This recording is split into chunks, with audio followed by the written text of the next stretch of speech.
Okay, ladies and gentlemen, we are going to use this PowerPoint to explain what really makes a good historical analysis and to focus really primarily on MLA formatting regarding in-text citations, which are also known as parenthetical citations. Now just keep in mind, these are requirements for all essays. You have to do these things. No one is saying that it's fun or exciting, but these are things that you do have to do and you will continue to have to do throughout your academic careers. So it's a good idea now to make sure that you understand just the basics of it so that it doesn't seem as daunting later on.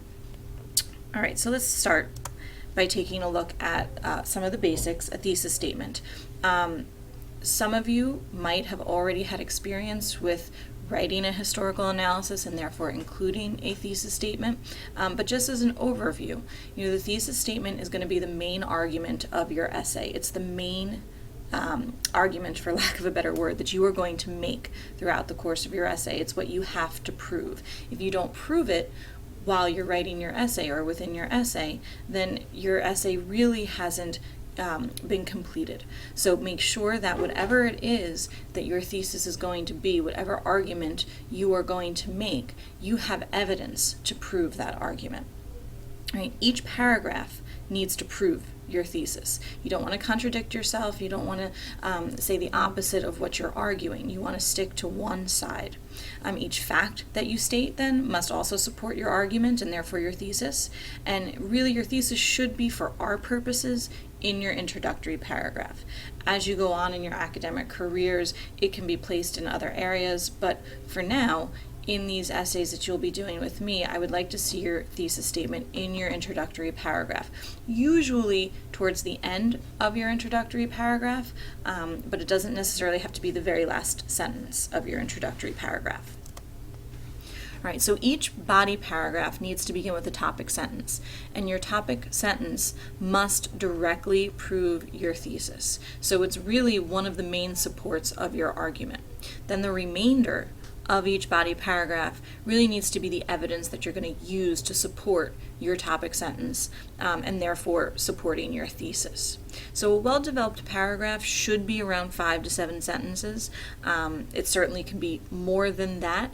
I'm just giving you a range so that you have an idea of what a well-developed paragraph would look like. It doesn't necessarily have to be 5 to 7. It certainly could be more, but something like 3 sentences is really not going to be enough to prove your point and defend your thesis. All right, so let's start now talking about these parenthetical citations. All right, here is a paragraph written by a student, and you'll notice in red here, they had put the author and the page number. What you're telling me by doing this is that every fact that you got, that you can see in this paragraph, was taken from the author Taylor from a book on page 104. Okay? So if you did write a whole paragraph and you only used one page in one book to write that paragraph, you cite that information at the end of the paragraph, like it is here. Right? Let's say that you then used maybe multiple pages in order to write all of this information in this paragraph. You'll see here that, again, here's the author and a range of page numbers. However, this is not accurate. You don't want to do this. What you're telling me again is that you've gotten this information from these page numbers. Well, I need to know which piece of information came from which page number, because I may want to go back and look at that source, and I need to know, am I going to go back to page 102, 108, whatever the case is. So you don't want to do this. Instead, what you would want to do is make sure that the information is properly cited by telling me that the information from this area here came from page 102. The information from this area here came from 105, and the information from this area, the remainder of the paragraph, came from 110. This way, if I had a question about maybe some of the facts here, London participates in the largest percentage of overall global foreign exchange. Maybe I don't believe that. Maybe I think that that's somewhat inaccurate. I should be able to go to page 105 of this book and find this fact somewhere. And if I can't, that means one of two things. Either you have completely misunderstood what you've read, or you could potentially just be plagiarizing, which is obviously not a good thing. Right, so this is a typical paragraph. Again, you'll notice the length. This is obviously a little longer, but this was a well-structured paragraph. And you'll see that there are various citations in here. Let's talk a moment about quotes. All right, here you see the student quoted something directly from this book, from page, here we go, page 55. This is fine. If you find something that you want to quote directly because it says it exactly the way you need to say it, then by all means quote it. All right, and you'll notice again here, there's another quote from page 24. But let's say that you could say this differently, or you only want to use part of this. It's perfectly fine to paraphrase it, in which case you would take away the quotations, but you would still cite it. Even if you paraphrase a fact, even if you don't write it word for word, it still must be cited. Right? You'll notice here, these are some more facts here, some more information that the student provided, but you'll notice that this is cited a little differently. This is in italics. This is the title of probably a website or an article found on the web, I should say. And the same thing here. Electronic sources are going to be cited differently than book sources because electronic sources don't have page numbers necessarily. So instead, you use the title of the article that you're referencing from that website. Right? You'll notice down here, I've given you another inaccuracy. This is something I've seen students do. They've gotten all of this information, and these are all of the places that they've gotten that information from. Again, you do not want to do this. It has to look like the previous slide, where the citations are next to or right after the information. So, how to cite a book. You want to use the last name of the author and then the page number. So just like you see here, Smith 209. A website, you're going to use the title of the article. You can put it in italics. You could also put it in quotations or underline it. I always think italics looks neater. So there's an example there. You did have an MLA assignment that taught you how to cite multiple authors as well as other things. Please make sure you review that in order to properly cite your in-text citations in MLA format.